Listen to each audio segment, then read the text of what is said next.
มาพี่น้องสบายดีมากินส้มนำกันเด้อมากส้มผู้พี่น้องกินกับแจ่วแซ่บมาแซ่บหลายนี่แจ่วเฮาเนี่ยตำเองมาเด้อ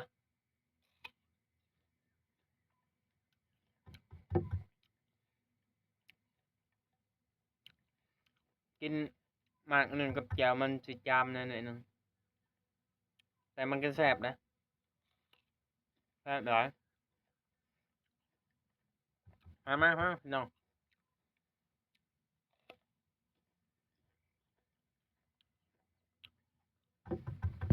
อืมกินหมดคนเดียวหลายปิดเอามาได้ตอนหนึงหมากหลายหรือมันหล่นทิ่มน้ำกินบ่ทันหวานแต่เฮาไปกินกับแจ่ว